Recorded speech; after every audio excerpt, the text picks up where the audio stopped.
दोस्तों, Headingley test का चौथा दिन टेस्ट क्रिकेट की खूबसूरती और रोमांच का जीता जागता उदाहरण बन गया। एक ओर राहुल और पंत की क्लासिक बल्लेबाजी ने भारत को मजबूत स्थिति में पहुंचाया, वहीं जोश टंग की हैरतअंगेज गेंदबाजी ने मैच को रोमांच की चोटी पर पहुंचा दिया। जी हां, इस वीडियो में हम आपको आज के खेल का पूरा हाइलाइट्स बताएंगे, तो वीडियो को अंत तक जरूर देखें और अगर टीम इंडिया के फैन हो तो वीडियो को एक लाइक जरूर करें। इस वीडियो का लाइक टारगेट है 100 लाइक्स।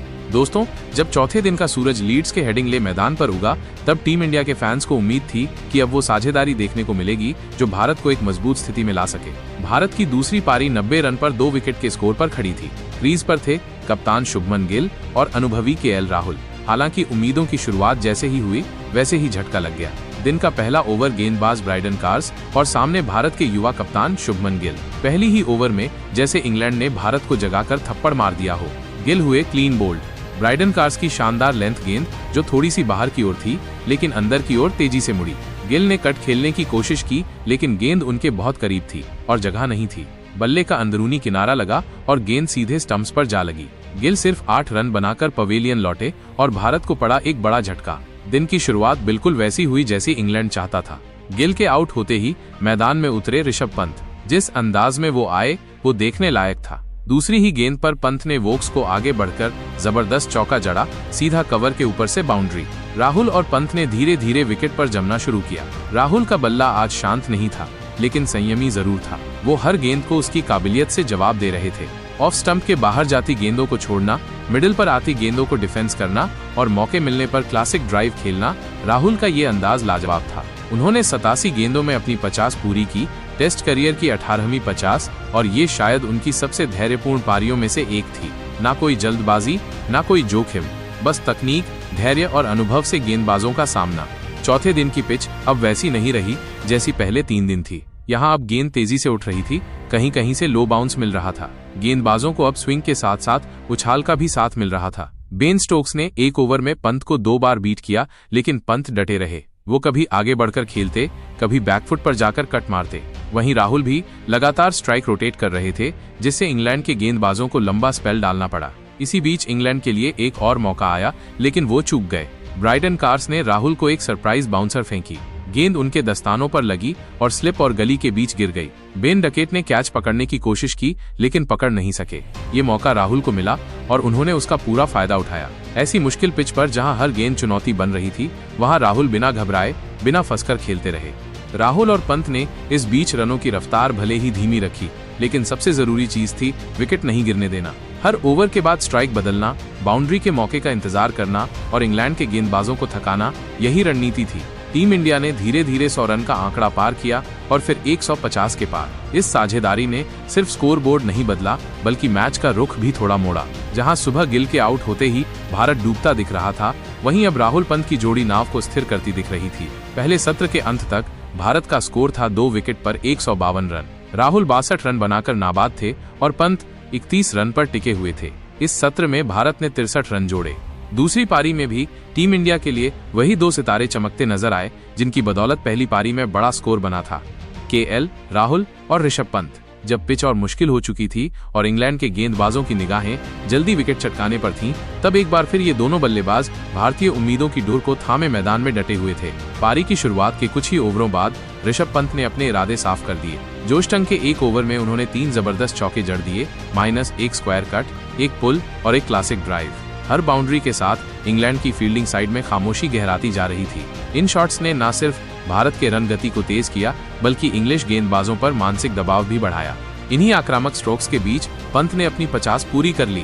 ये उनकी इंग्लैंड में लगातार 5वीं 50 जोड़ पारी थी और टेस्ट क्रिकेट में एक नया इतिहास बन चुका था। पहली पारी में शतक और अब दूसरी में अर्धशतक। ये दिखाता है कि पंत न सिर्फ आक्रामक खिलाड़ी हैं बल्कि अब एक मैच विनिंग टेस्ट प्लेयर के रूप में परिपक्व हो चुके हैं। फिर अगला ओवर आया शोएब बशीर का और पंत ने इसमें भी कमाल कर दिया। उन्होंने लगातार 2 गेंदों पर 2 लंबे छक्के लगाए, दोनों लॉन्ग ऑन की दिशा में। इन शॉट्स में सिर्फ ताकत नहीं थी बल्कि टाइमिंग और कॉन्फिडेंस भी साफ झलक रहा था। टीम इंडिया की लीड अब 200 रन के पार पहुंच चुकी थी और स्टेडियम में मौजूद भारतीय फैंस झूम उठे थे। उधर केएल राहुल भी अब अपने गियर बदल चुके थे। उन्होंने कुछ आकर्षक ड्राइव और कट शॉट्स के जरिए तेजी से रन बटोरे और धीरे धीरे 90 के करीब पहुंच गए। उनका खेल संयमित था लेकिन जब भी मौका मिलता वो बाउंड्री मारने से नहीं चूकते। और फिर वो पल आया जब केएल राहुल ने अपनी 200 दूसरी गेंद पर सिंगल लेकर अपना शतक पूरा किया। उन्होंने अपने हेलमेट पर भारत का लोगो चूमा, बल्ला उठाया, आसमान की ओर देखा और फिर पंत से गले मिले। ये पारी उनके करियर की सबसे यादगार पारियों में से एक मानी जा सकती है। इस शतक के साथ ही राहुल ने एक बहुत बड़ा रिकॉर्ड भी अपने नाम किया। इंग्लैंड में टेस्ट मैचों में बतौर ओपनर सबसे ज्यादा शतक लगाने के मामले में उन्होंने राहुल द्रविड़, सुनील गावस्कर और रवि शास्त्री जैसे दिग्गजों को पीछे छोड़ दिया। अब उनके नाम इंग्लैंड की धरती पर 3 टेस्ट शतक हैं, जो किसी भी भारतीय ओपनर द्वारा सबसे ज्यादा है। ये उपलब्धि उन्हें महान बल्लेबाजों की श्रेणी में खड़ा करती है। पंत भी पीछे नहीं थे। वो लगातार स्ट्राइक रोटेट कर रहे थे और मौका मिलने पर बाउंड्री निकाल रहे थे। देखते ही देखते वो भी 90 के पार पहुंच गए। हर रन के साथ उनकी बॉडी लैंग्वेज और आत्मविश्वास बढ़ता जा रहा था और फिर जल्द ही वो क्षण आया जब पंत ने अपना दूसरा शतक भी पूरा कर लिया। ये उपलब्धि भी ऐतिहासिक थी। ऋषभ पंत इंग्लैंड में एक ही टेस्ट मैच की दोनों पारियों में शतक लगाने वाले पहले भारतीय बल्लेबाज बन गए। ये कारनामा बताता है कि पंत अब सिर्फ एक एंटरटेनर नहीं है, बल्कि परिस्थितियों को पढ़कर टीम के लिए जिम्मेदारी निभाने वाले परिपक्व बल्लेबाज बन चुके हैं। पंत ने शतक के बाद अपनी बल्लेबाजी में और भी अधिक आक्रामकता लाई।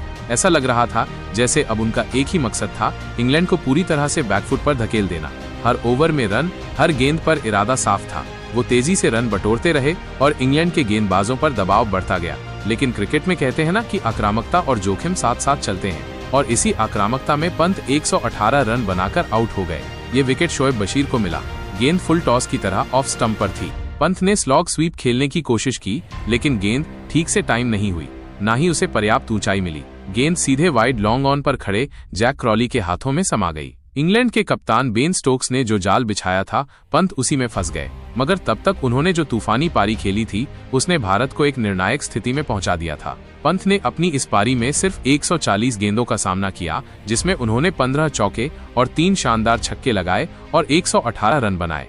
इंग्लैंड के दर्शकों ने भी उनके आउट होने पर खड़े होकर तालियां बजाईं। पंत ने एक बार फिर साबित कर दिया कि वो टेस्ट क्रिकेट में भी उतने ही घातक हैं जितना सीमित ओवरों में। राहुल और पंत के बीच हुई ये 155 रनों की साझेदारी भारतीय टेस्ट इतिहास की सबसे यादगार साझेदारियों में से एक बन गई। दोनों खिलाड़ियों की तकनीक और टेम्परामेंट का मेल इंग्लैंड के गेंदबाजों के लिए बुरे सपने जैसा साबित हुआ। उनकी इस साझेदारी के दम पर भारत की लीड 300 रन के पार पहुंच गई थी और मैच पर भारत की पकड़ अब काफी मजबूत हो चुकी थी। पंत के आउट होने के बाद बल्लेबाजी करने आए करुण नायर। उन्होंने शुरुआत में काफी संयम दिखाया। वो हर गेंद को सावधानी से खेल रहे थे, स्ट्राइक रोटेट कर रहे थे और राहुल को ज्यादा खेलने का मौका दे रहे थे। उधर राहुल का खेल और भी निखर रहा था। उन्होंने अपनी स्ट्रोक प्ले में और अधिक आत्मविश्वास झोंका और जल्द ही वो 130 के पार पहुंच गए। उनकी बल्लेबाजी में ना कोई जल्दबाजी थी और ना ही कोई तकनीकी चूक। लेकिन फिर आया ब्राइडन कार्स का एक शानदार ओवर। कार्स ने ऑफ स्टंप के बाहर से एक शॉर्ट ऑफ लेंथ गेंद फेंकी, जिसे राहुल कट करने की कोशिश कर रहे थे। गेंद में अतिरिक्त उछाल था और राहुल बैकफुट पर जाकर शॉट खेल रहे थे, लेकिन बैट का एंगल पूरी तरह से सीधा नहीं था, जिससे गेंद का अंदरूनी किनारा लग गया और सीधा मिडिल स्टंप में जा घुसी। स्टंप्स बिखरते ही हेडिंग का मैदान तालियों से गूंज उठा। ये पारी वाकई में यादगार रही। राहुल ने 247 गेंदों में 137 रन बनाए, जिसमें 18 चौके शामिल थे। उन्होंने एक भी छक्का नहीं मारा। ये एक क्लासिक टेस्ट पारी थी। जब वो आउट हुए तब भारत का स्कोर 333 रन था और 5 विकेट था। भारत अब इस मुकाम पर था जहां से जीत की इमारत तैयार की जा सकती थी। इसके बाद रविंद्र जडेजा बल्लेबाजी के लिए मैदान में उतरे, लेकिन इससे पहले कि वो कुछ खास कर पाते इंग्लैंड ने एक और झटका दे दिया। इस बार गेंदबाज थे क्रिस वॉक्स और शिकार बने करुण नायर। वॉक्स ने एक ले NGTH बॉल डाली, जिसे नायर ने आगे बढ़कर खेलने की कोशिश की। गेंद बल्ले से हल्के से टकराकर सीधा गेंदबाज के हाथों में चली गई। वॉक्स ने बड़ी ही आसानी से कैच लपका और नायर स्तब्ध होकर वहीं खड़े रह गए। उन्हें खुद यकीन नहीं हुआ कि उन्होंने इतना आसान कैच दे दिया। करुण नायर ने 54 गेंदों में 20 रन बनाए थे। उन्होंने काफी मेहनत की थी, खुद को सेट किया था, लेकिन दुर्भाग्यवश इस तरह आउट हो जाना टीम इंडिया के लिए थोड़ा झटका जरूर था। हालांकि तब तक भारत की बढ़त इतनी हो चुकी थी कि 1-2 विकेट ज्यादा नुकसान नहीं कर सकते थे। अब क्रीज पर थे रविंद्र जडेजा और शार्दुल ठाकुर। दोनों के पास समय था, रन भी थे और दबाव इंग्लैंड पर। इन दोनों ने शुरुआत में सतर्कता दिखाई, फिर धीरे धीरे रन जुटाने लगे। जडेजा अपने पुराने अंदाज में क्लासिक डिफेंस और मौका मिलते ही तेज रन। भारत की लीड अब 350 रनों के पार जा पहुंची थी। ड्रेसिंग रूम और दर्शकों के चेहरे पर मुस्कान थी। लेकिन फिर आया वो ओवर जिसने पूरे मैच की रफ्तार बदल दी। जॉश टंग ने गेंद थामी और पहली ही गेंद पर शार्दुल ठाकुर को आउट कर दिया। एक शानदार लेंथ डिलीवरी। ठाकुर ने ऑफ स्टंप के बाहर खेला। गेंद ने हल्का मूवमेंट लिया और सीधा जो रूट के हाथों में फर्स्ट स्लिप में समा गई। ठाकुर सिर्फ 4 रन बना सके। अगली ही गेंद पर मोहम्मद सिराज बल्लेबाजी करने आए और जॉश टंग की एक शानदार शॉट गेंद। सिराज ने पुल करने की कोशिश की, लेकिन गेंद बल्ले के किनारे से लगकर विकेट कीपर के दस्तानों में समा गई। इंग्लैंड एकदम से मैच में वापसी कर चुका था। अब टंग के सामने था हैट्रिक का मौका। जसप्रीत बुमराह स्ट्राइक पर थे। भीड़ का शोर बढ़ गया। टंग दौड़े, गेंद डाली, लेकिन बुमराह ने हैट्रिक गेंद को डिफेंड कर दिया। राहत की सांस, लेकिन सिर्फ 2 गेंदों के लिए। चौथी गेंद पर टंग ने ऑफ स्टंप की लाइन पर फुल डिलीवरी फेंकी। बुमराह बल्ला लाने में देर कर गए और गेंद ने गिलियां बिखेर दी। भारत को तीसरा झटका उसी ओवर में। ये था एक ट्रिपल विकेट मेडन। कुछ ही देर में प्रसिद्ध कृष्णा भी आउट हो गए और भारत की दूसरी पारी 364 रन पर समाप्त हो गई। पहली पारी में भारत ने 41 रन पर 7 विकेट गंवाए थे। अब दूसरी पारी में 31 रन पर 6 विकेट गिर गए। ये आंकड़े डराने वाले हैं, लेकिन इस बार फर्क ये था कि राहुल और पंत की शानदार पारियों ने जो स्कोर खड़ा किया, उसने भारत को ऐसी बढ़त दिला दी थी जहां से हार लगभग नामुमकिन थी। भारत की दूसरी पारी में बने 364 रन पहली पारी की लीड के साथ मिलाकर इंग्लैंड को 371 रन का टारगेट मिला। टेस्ट क्रिकेट में चौथी पारी में इतने रनों का पीछा करना आसान नहीं होता, खासकर जब पिच टूट चुकी हो, बॉल ग्रिप कर रहा हो और सामने बुमराह, सिराज, जडेजा जैसे घातक गेंदबाज हों। सबसे बड़ी चिंता इंग्लैंड के लिए ये थी कि अब पिच स्पिनर्स को मदद दे रही थी और भारत के पास था रविंद्र जडेजा। अब 371 रनों का बेहद चुनौतीपूर्ण लक्ष्य था, लेकिन इसके जवाब में जैसे ही इंग्लैंड की ओपनिंग जोड़ी मैदान पर उतरी, माहौल पूरी तरह से बदल गया। जैक क्रॉली और बेन डकेट की जोड़ी भारत के खिलाफ क्रीज पर डट गई। मैदान पर सन्नाटा था, लेकिन दोनों ओपनर्स के इरादे बिल्कुल स्पष्ट थे।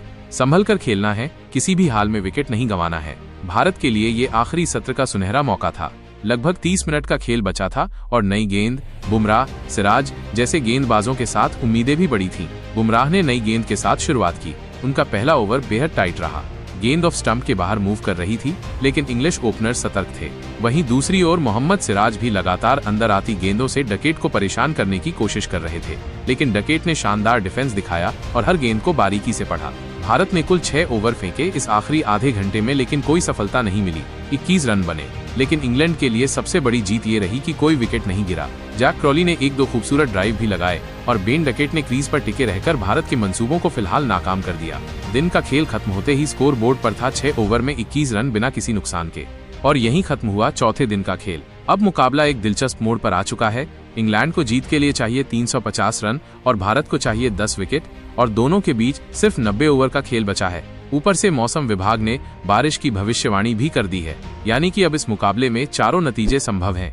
भारत की जीत, इंग्लैंड की जीत, ड्रॉ या फिर बारिश से रद्द। तो दोस्तों, क्या होगा इस मैच का रिजल्ट? अपनी राय कमेंट में जरूर बताएं।